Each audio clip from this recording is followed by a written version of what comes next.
नमस्कार साथियों, स्वागत है आप सभी का एकलव्य पीसीएस में। और आज हम पढ़ने वाले हैं 3 जून 2020 के टॉप 10 करंट क्वेश्चंस।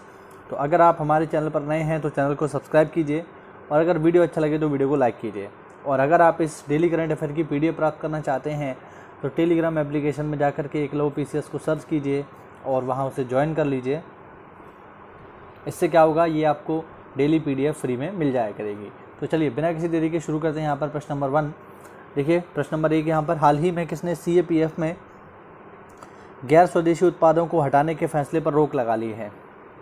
इस क्वेश्चन को हम एक बार पहले भी कवर कर चुके हैं।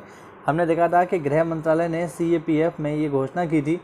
अच्छा, CAPF क्या है? CAPF है सेंट्रल आर्म्ड पुलिस फोर्स, केंद्रीय सशस्त्र बल। तो जो CAPF में आते हैं वो है CRPF, ITBP, BSF, है ना। ये सब जो है सारे के सारे आते हैं CAPF में। तो इनकी जो कैंटीन होती हैं उसमें ये फैसला लिया गया था कि सारे के सारे जो हमारे लोकल प्रोडक्ट्स हैं उन्हीं को बेचा जाएगा, किसी भी विदेशी प्रोडक्ट को नहीं बेचा जाएगा। उदाहरण के लिए सैमसंग हो गया, नेस्ले हो गया, LG हो गया, एप्पल हो गया, इनके उत्पादों को वहाँ नहीं बेचा जाएगा। ऐसा गृह मंत्रालय ने आदेश जारी किया था। आदेश जारी इसलिए किया था क्योंकि प्रधानमंत्री ने कहा था गो लोकल से वोकल, यानी मतलब जो हमारे प्रधानमंत्री जी हैं उन्होंने कहा था कि हमें स्वदेशी पर बल देना है। तो इस वजह से जो CAPF है उसने फैसला लिया कि हम केवल स्वदेशी उत्पादों को ही बेचेंगे। लेकिन हाल ही में गृह मंत्रालय ने, इसका सही जवाब गृह मंत्रालय है, हाल ही में गृह मंत्रालय ने इस फैसले पर रोक लगा ली और उन्होंने इस फैसले को, जिसमें ये कहा गया था कि केवल स्वदेशी उत्पाद बेचे जाएंगे, इसको वापस ले लिया। क्योंकि अगर देखा जाए तो ये प्रैक्टिकली पॉसिबल नहीं है। ये संभव ही नहीं है कि हम अपने ही देश के उत्पादों को बेचें, क्योंकि भारत में हर चीज़ तो बनती नहीं है। अगर प्रीमियम मोबाइल की बात करें हम, तो जो प्रीमियम मोबाइल हैं वो कुछ ही ऐसे हैं, मतलब मेरे हिसाब से तो शायद एक भी ऐसा प्रीमियम मोबाइल नहीं है जो विदेशी कंपनी का ना हो या भारतीय कंपनी का। ऐसा कोई नहीं है, ऐसा कोई भी कंपनी नहीं है जो भारतीय हो और जिसके प्रीमियम मोबाइल आते हों, जैसे एप्पल के आते हैं। ऐसा कुछ भी नहीं है। ऊपर से हम मोबाइल मार्केट की बात करें तो पूरा का पूरा चाइना ने कैप्चर किया हुआ है, चाहे वीवो हो, चाहे ओप्पो हो, चाहे रियलमी हो। ये सारे के सारे विदेशी कंपनियां हैं, चाइनीज़ हैं। तो ये प्रैक्टिकली पॉसिबल नहीं है कि हम अपने ही देशों के उत्पादों को बेचें अपनी कैंटीन में, तो हमें बेचने तो पड़ेंगे। इसीलिए गृह मंत्रालय ने इस फैसले पर रोक लगा ली कि हम केवल स्वदेशी उत्पाद बेचेंगे। इसको रोक लिया और कहा कि भैया केवल स्वदेशी नहीं, विदेशी उत्पाद भी बेचे जाएंगे, ध्यान रखेंगे। चलिए बढ़ते अगले प्रश्न की ओर। यहाँ पर, हाल ही में कोरोना के सबसे ज़्यादा प्रभावित 10 देशों की सूची में भारत किस स्थान पर पहुंच गया है, ये सवाल है। तो अभी कुछ दिन पहले ही हमने ये कवर किया था कि भारत जो है कोरोना प्रभावित देशों की सूची में 9वें स्थान पर आ गया था कुछ दिन पहले, और अब इससे भी ऊपर चढ़ गया है वो। तो कोरोना प्रभावित देशों की सूची में भारत जो है अब 7वें स्थान पर आ चुका है। पहले 11वें पे था, फिर 9 पे आया, अब 7 पे है। क्योंकि भारत में बहुत तेज़ी से कोरोना पेशेंट्स बढ़ रहे हैं, इसलिए ये लगातार ऊपर जा रहा है। आप देख सकते हैं व्याख्या में, कोरोना के सबसे ज़्यादा प्रभावित 10 देशों की सूची में भारत हाल ही में 9वें स्थान से फ्रांस को पीछे छोड़कर 7वें स्थान पर पहुंच गया है। जैसा कि मैंने बताया, पहले 11वें था, फिर 9 पर आया और अब 7 पर है। और इसी तरह से कोरोना पेशेंट बढ़ते रहे तो नंबर 1 पर भी जल्दी पहुंच जाएगा। चलिए बढ़ते अगले प्रश्न की ओर। प्रधानमंत्री नरेंद्र मोदी जी ने किस नाम से एक वीडियो ब्लॉगिंग प्रतियोगिता की शुरुआत की है? जो हमारे माननीय प्रधानमंत्री जी हैं उन्होंने किस नाम से वीडियो ब्लॉगिंग प्रतियोगिता की शुरुआत की है? ऑप्शन, मेरा ज्ञान मेरा योग, मेरा साथ मेरा विकास, मेरा योग मेरा विकास, मेरा विकास मतलब मेरा जीवन और मेरा योग। किस नाम से इन्होंने शुरू किया है? और इस सवाल का जो सही जवाब है बच्चों वो है मेरा जीवन मेरा योग। Option number 4 is correct.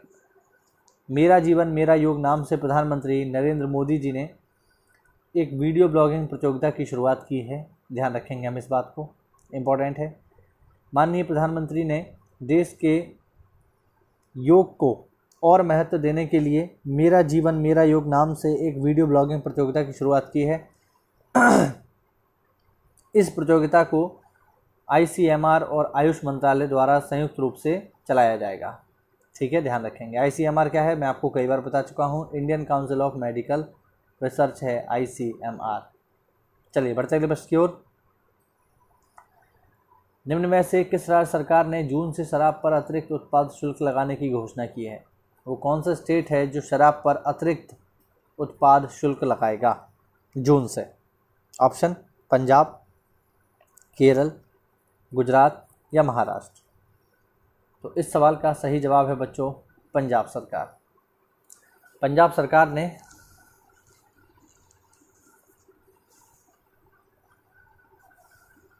शराब की बिक्री पर अतिरिक्त उत्पाद शुल्क लगाने की घोषणा की है। क्यों की है? तो कारण सिंपल सा है, कारण है कोरोना संकट के दौरान धन की कमी। आप देख सकते हैं पंजाब सरकार ने हाल ही में जून से शराब पर अतिरिक्त उत्पाद शुल्क लगाने की घोषणा की है। यह अतिरिक्त उत्पाद शुल्क 2 रुपये से 50 रुपये तक होगा। इस अतिरिक्त उत्पाद शुल्क की राशि को सरकार कोविड-19 संबंधित खर्च के लिए उपयोग करेगी।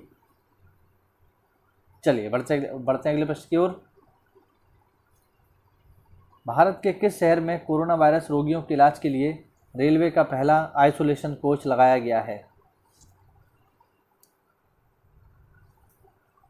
भारत के किस शहर में कोरोना वायरस के रोगियों के इलाज के लिए रेलवे का पहला आइसोलेशन कोच लगाया गया है? ऑप्शन दिल्ली, मुंबई, कोलकाता, चेन्नई।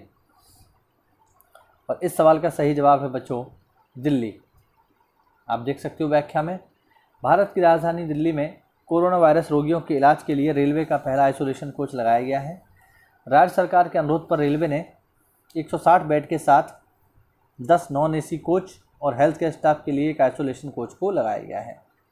ये है दिल्ली में, ध्यान रखेंगे। बढ़ते अगले प्रश्न की ओर।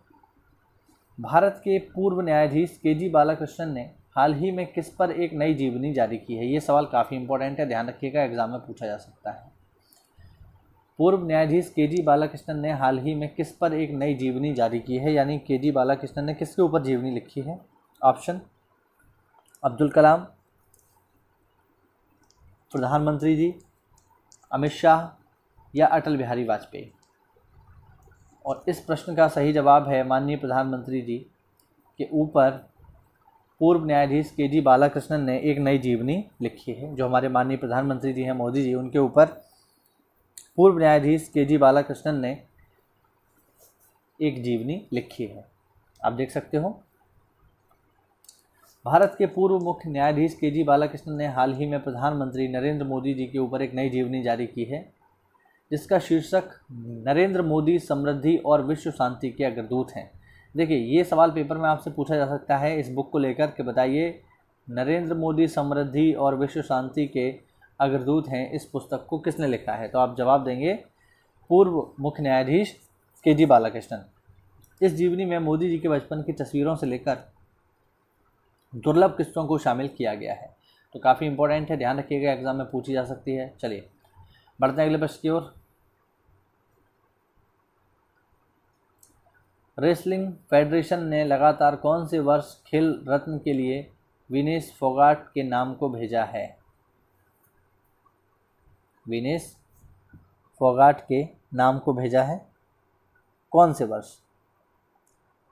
ऑप्शन है दूसरे वर्ष, तीसरे वर्ष, चौथे वर्ष या पांचवें वर्ष। तो लगातार दूसरे वर्ष रेसलिंग फेडरेशन ऑफ इंडिया ने खेल रत्न के लिए विनेश फोगाट का नाम भेजा है। जैसा कि हम जानते हैं कि खेल मंत्रालय जो है इस वर्ष विभिन्न पुरस्कारों के लिए, चाहे वो खेल रत्न हो, चाहे वो द्रोणाचार्य पुरस्कार हो, चाहे अर्जुन पुरस्कार हो, इनके लिए ऑनलाइन आवेदन मंगा रहा है। तो प्रत्येक संगठन जो है अपने अपने खिलाड़ियों के नाम भेज रहा है। तो रेसलिंग फेडरेशन ने लगातार दूसरी बार विनेश फोगाट के नाम को भेजा है। आप देख सकते हो व्याख्या में, रेसलिंग फेडरेशन ने लगातार दूसरे वर्ष खेल रत्न के लिए विनेश फोगाट का नाम भेजा है।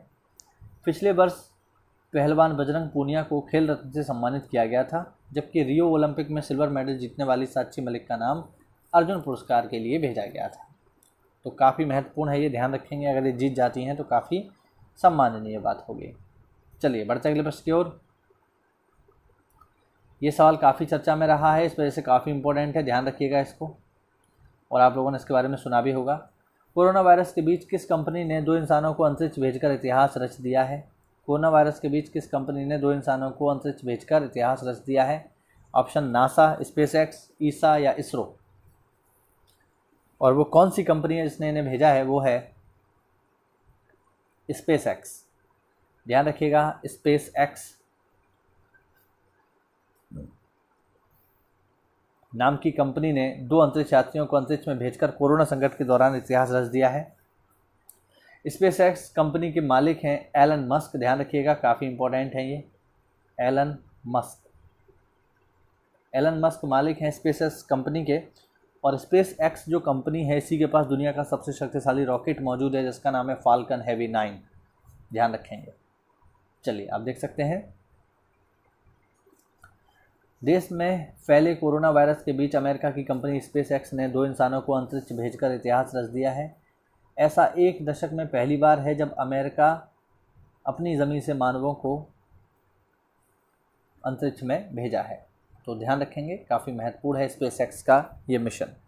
चलिए, बढ़ते अगले प्रश्न की ओर। भारतीय ओलंपिक संघ के अध्यक्ष को हाल ही में ओलंपिक चैनल आयोग का सदस्य नियुक्त किया गया है। इस सवाल को हम एक बार और डिस्कस कर चुके हैं। हम इसको पहले के करंट अफेयर में भी एक बार डिस्कस कर चुके हैं। तो भारतीय ओलंपिक के अध्यक्ष को हाल ही में ओलंपिक चैनल आयोग का सदस्य नियुक्त किया गया है। कौन है वो? और इसका सही जवाब है नरेंद्र बत्रा। ठीक है, इसका सही जवाब है नरेंद्र बत्रा। इस सवाल को हम पहले के करंट अफेयर में डिस्कस कर चुके हैं। आपने अगर वीडियो देखा है तो आपको याद आ जाएगा।